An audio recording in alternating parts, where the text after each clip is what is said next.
Hi, I'm Scott Wrighton. I serve as Decatur City Manager, and it's my pleasure to do these videos every week. And because it affords me the opportunity to give you more complete coverage of city news, of city events, and some of the major decisions that are made by the mayor and city council, as well as other public announcements. So a couple of things I want to talk about today flow from the city council meeting that was held last Monday.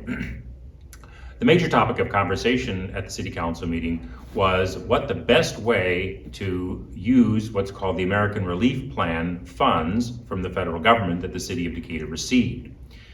A little bit more than about $16 million. Now, the federal government imposes a lot of restrictions on the use of it, and the city council decided after much discussion that they would use a significant portion of it on water and sewer projects, some key water and sewer projects.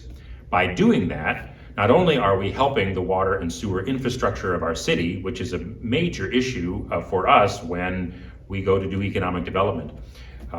Because Decatur is an industrial town, when we are talking about relocating an industry or expanding an existing one, oftentimes a key part of the conversation is what's the available sewer capacity, what's the available water system able to deliver, what kind of power can be provided, what kind of road and rail access. Those infrastructure decisions are key to locating new industries in Decatur. So making sure that we keep up with our water and sewer infrastructure is important. But it's also important just to the average residential customer, because if we can provide federal funds to pay for some of the major sewer projects or major water projects we have, then that means it can delay or maybe sometimes permanently put off major rate hikes that would otherwise have to be used to pay for major water and sewer improvements. And the city council is certainly anxious to make sure that we don't increase water and sewer rates any more than is absolutely necessary. So this funding will help us with that.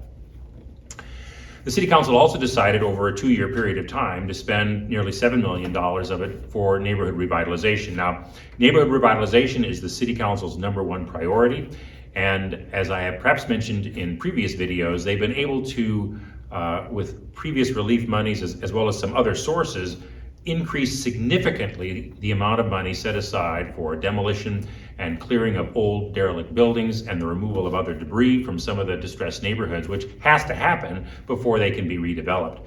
Now, we can't use these ARP monies for that, and so instead the council has identified some ways to use it for housing assistance, some housing rehab projects, both the rehab of owner-occupied as well as rental housing, and other projects that will improve housing in some of our distressed neighborhoods.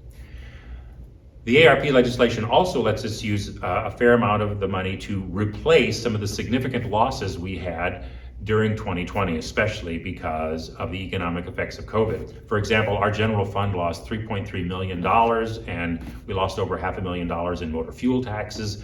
And so this is money that can replace some of those things so we can make sure that our service levels in general government stays the same. And by replenishing the motor fuel tax fund, that's more money we can use to pave streets, which there's always more streets that need to be paved in Decatur than there is money to pay for them.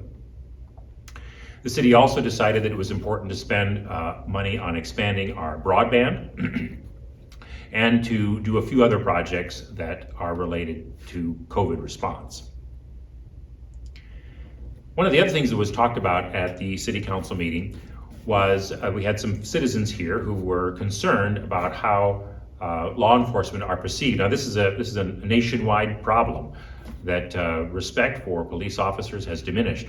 The mayor and council have been very clear, really from the beginning of the discussion about the status of police in the United States, that here in Decatur we don't favor defunding the police. We have a professional department that is not only well managed, but peopled with men and women who are meeting the requirements of the President's task force on 21st century policing, and are doing the right thing in terms of how we treat our citizens professionally and fairly.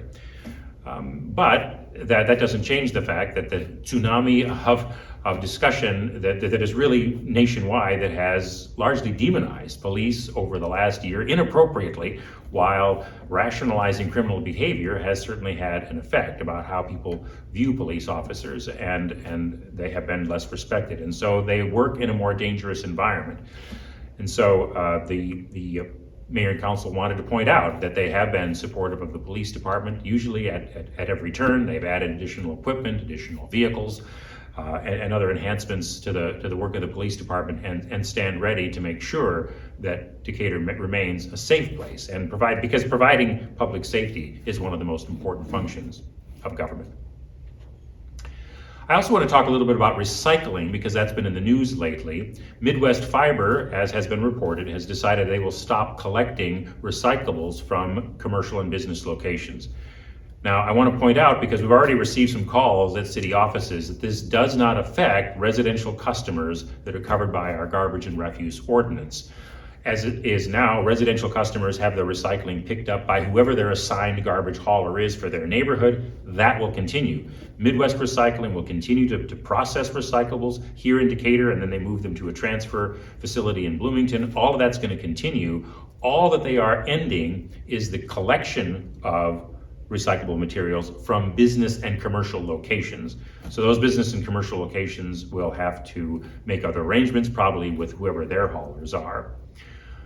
This is coincidental, not planned to be, but coincidental with some revisions that the City Council will have to be considering later this year to the garbage and recycling ordinance. There have been some major changes, as I've mentioned in previous videos, to how garbage is collected, and the fact that waste management is taking over advanced routes, which is causing some disruption. So there'll be some changes to the garbage ordinance coming, but we will provide information about that to you at a later time. But again, I just can't emphasize enough that for residences, your collection, your put out of recyclables isn't changing.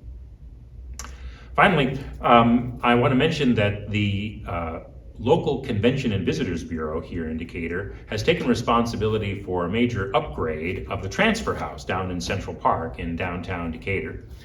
And beyond making sure that it's handicapped accessible, that it's remodeled inside so that it can be used to support many of the functions that we hope will happen in Central Park going forward, the Convention and Visitors Bureau has also taken the responsibility to put classic photographs, if you will, in all of the windows on all sides of the transfer house. And what those pictures are, they're black and white photos from the history of Decatur that show you what you might see by looking out the windows of the transfer house when it was at the corner of Main and Main in downtown, or just outside of that. So different periods of time in the transfer house's history, from 1896 to 1962 when it was relocated to Central Park. So if you haven't seen those photos and would like to learn more about the history of Decatur, you can see it just by walking around the transfer house.